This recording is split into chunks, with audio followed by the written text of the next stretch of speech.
Guys, welcome back my new blog. आप लोग कैसे हैं? होप आप सब अच्छी होंगी। तो लो जी, ये शुरू हो गई नवरात्रि की तैयारियां। तो नवरात्रि की प्रिपरेशन में तो आज का मैं ब्लॉग स्टार्ट कर रही हूँ। लगभग 9:30 बज रहे हैं घड़ी में, और मेरा खाना बन चुका है। अब ये क्लीनिंग का काम शुरू कर दिया मैंने, क्योंकि इतनी समय से मेरे यहाँ खाना खाते नहीं हैं। सो मेरे यहाँ लगभग 10 बजे से खाना शुरू होता है। तो अब ये हो गई है नवरात्रि के लिए। वैसे तो नॉर्मली रोज़ गैस ऐसे ही साफ़ हो जाती है सिंपल गीले कपड़े से, तो वो भी अच्छी साफ़ सुथरा दिखती है। बट क्या रहता है कि व्रत है, तो व्रत में जैसे रोटी का बर्तन कुछ गिर जाता है। तो ये कोई भी व्रत में करती हूँ तो मेरा क्लीनिंग का काम ऐसे ही चालू होता है। तो पूरा अच्छे से साफ़ सुथरा मुझे चाहिए होता है कि किसी भी तरह की जूठन, किसी भी तरह की गंदगी ऐसे में मेरा नहीं काम चलता कि मैं ऐसे गीले कपड़े से पोंछ लूँ। तो वही काम मेरा ये शुरू हो गया। मैंने खाना बना के साइड में रख दिया, क्योंकि खाने वाले भी हैं नहीं। नॉर्मल जब व्रत नहीं रहता तो मैं टाइम से ही बनाती हूँ। जब खाने का टाइम हो जाता है तो रोटियाँ बनती जाती हैं और खाना देती जाती हूँ। बट जब व्रत रहता है ना, तो उस हिसाब से प्रिपरेशन करनी पड़ती है। तो वही चालू हो गई है। तो मैं ये अच्छे से पूरी टाइल्स वगैरह, पूरा गैस वगैरह, क्या है अंदर से मेरे यहाँ का पानी भी थोड़ा सा खा रहा है ना, पूरी गैस पट्टी में यहाँ पानी लग जाता है, तो वो भी जम जाता है, तो अलग से दिखता है। इधर मेरा दूध भी पक रहा था, तो गैस पट्टी धुला। इधर मैंने इंडक्शन नहीं से साफ़ किया, क्योंकि इंडक्शन में कभी कुछ गिर जाता है ना, तो इसमें तो पानी डाल कर धुल लेते हैं, पर उसको नहीं धुल सकते, वो इलेक्ट्रिक चीज़ है, तो उसमें पानी कैसे डाल सकते हैं। तो व्रत में मैं उसमें चाय नहीं बनाती हूँ, तो उसको मतलब वैसे साफ़ ही है। बट क्या एक बार फाइनली टच में देती, बट उसमें अभी क्या है, वो गर्म है, उसमें दूध पक रहा है, तो मैंने यूँ ही उसे साइड करके धुल लिया। अब लो जी, आ गए सिंक के पास ये सामान जो गैस का निकाला था उसका था, और कुछ कप वगैरह जो चाय के रहते हैं, तो बाकी तो मेरे मतलब मेड बर्तन धुलती है, तो बाहर निकाल दिया था। बट क्या है, कप नहीं देती हूँ मैं, क्योंकि हमारे यहाँ इतनी ज़्यादा चाय बनती है ना, तो फिर दिक्कत हो जाती, कितना ही कप इंसान रखेगा।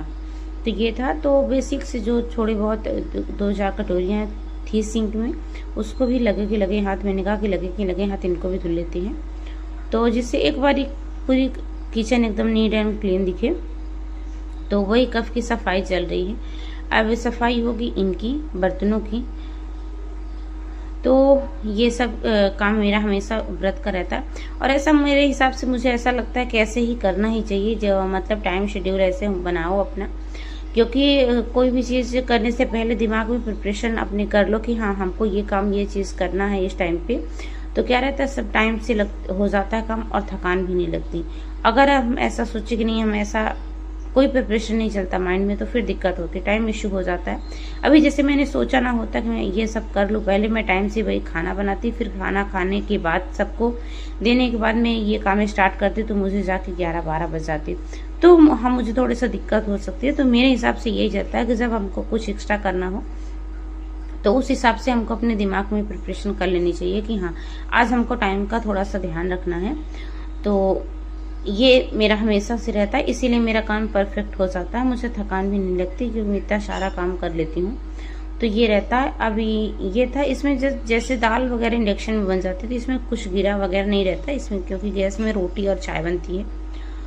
चाय भी बहुत ही कम बनती है, मोस्टली इंडक्शन में ही बनती है, और सब्जी रोटी बनती है गैस में। बट फिर भी एक बार क्लीन करना है, तो पूरा उसको धुलने की तो मेरी हैबिट है ही, तो पूरा उसको अच्छे से पहले एक्सेल से उसको साफ कर लूँ, इसके बाद ही फिर धुल के एकदम बराबर करती हूँ। तो ये चीज़ रहती है, और ये हैबिट में रहती है, तो क्या ये भी ख़राब नहीं होता। 20-20 में व्रत रहते ही हैं, तो वो भी साफ़ होता रहता है। और लगे हाथ मैं दीवार में भी मार देती हूँ, क्योंकि सबसे मोस्टली इधर का पानी गंदा है, तो दीवार में भी पानी जम जाता है। और लगे हाथ कर दो ना, तो वो चीज़ें हमेशा साफ़ भी रहती हैं, ज़्यादा गंदी भी नहीं दिखती, और ज़्यादा मेहनत भी नहीं लगता। तो ये हमेशा मेरा व्रत का ही रहता है कि मैं लगे हाथ दीवार भी मार दूंगी, सिंक भी मार दूंगी, सब एक साथ, मतलब जो चीज़ में हाथ लगाऊंगी उसको साथ में सब करती जाऊंगी। रोटी में भी बारी बारी हाथ लगाना, तो ये हो जाता है। तो ये करना बहुत मतलब ज़रूरी रहता है, और ऐसा करने से ज़्यादा मेहनत भी नहीं होती, और पूरा घर क्लीन भी हो जाता है। तो ये थी लो जी मेरे क्लीनिंग की काम। ये देखो ऑलमोस्ट मेरा मतलब हो ही गया था। उधर से मैंने वाइपर भी मार दिया था। अब इनको धुल के रख दूंगी तो तब तक इनका पानी, और मेरे यहाँ परफेक्ट ये है ना, एक डायरेक्ट मतलब उसमें नल से फिट है तो मोटर का पानी आता है, एक टंकी का पानी आता है। तो इतनी अच्छी मेरे लिए परफेक्ट है कि उसमें मैं रख देती हूँ तो ये क्या रहते हैं वहीं पे सूख जाते हैं। और जब गैस एकदम अच्छे से साफ़ हो जाती है, साफ़ सुथरी दिखती है, तो मैं इनको सेट कर देती हूँ।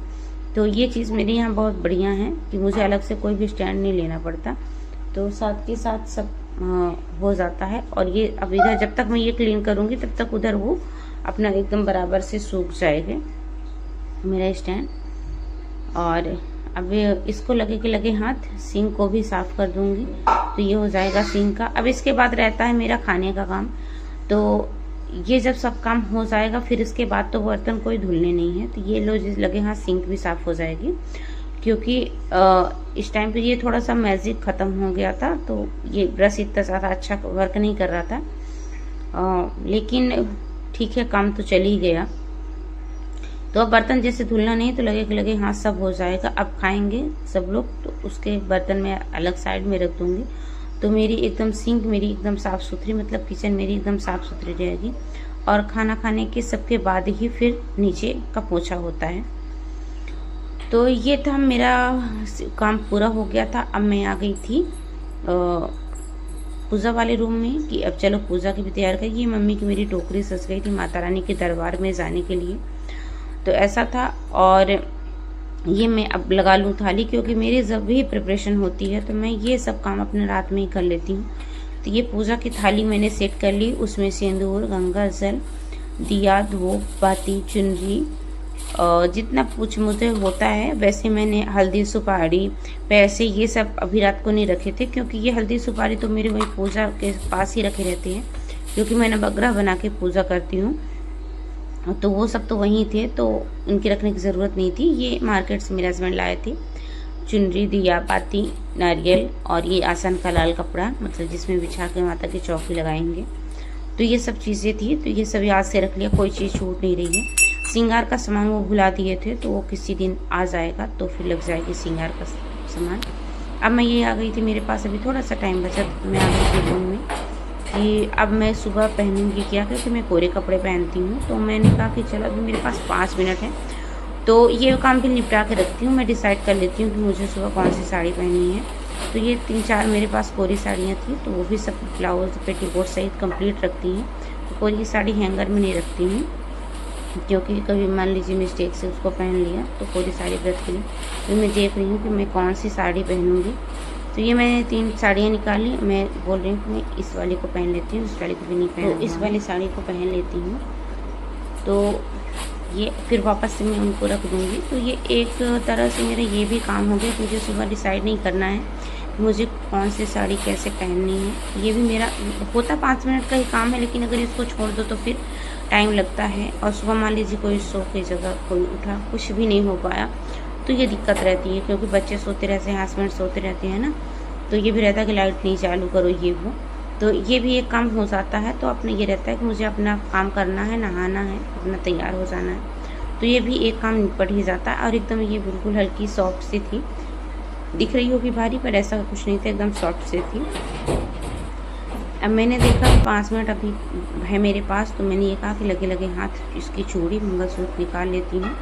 जो मेरा पूजा का लुक होगा वो आपको अगले ब्लॉग में देखने को मिलेगा।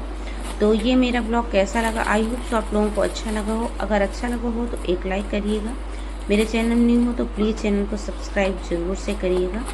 और सभी लोगों को हैप्पी नवरात्रि। तो ये नवरात्रि के दिन ही आप लोगों को ब्लॉग देखने को मिलेगा। तो 9 वर्ष के मतलब चैत 9 वर्ष में हम लोगों का हिंदुओं का नव वर्ष भी शुरू हो जाता है इस नवरात्रि से। तो सभी लोगों को आपको नए वर्ष के हार्दिक शुभकामनाएं। माता रानी आपको ढेर सारी खुशियाँ दे और सबका दिन अच्छा हो। और ये देख सकते हैं आप लोग, अभी भी घड़ी में बजे हैं 10:05 हुए हैं। अब मैं जाऊँगी, सबको खाना दूँगी। Thank you for watching.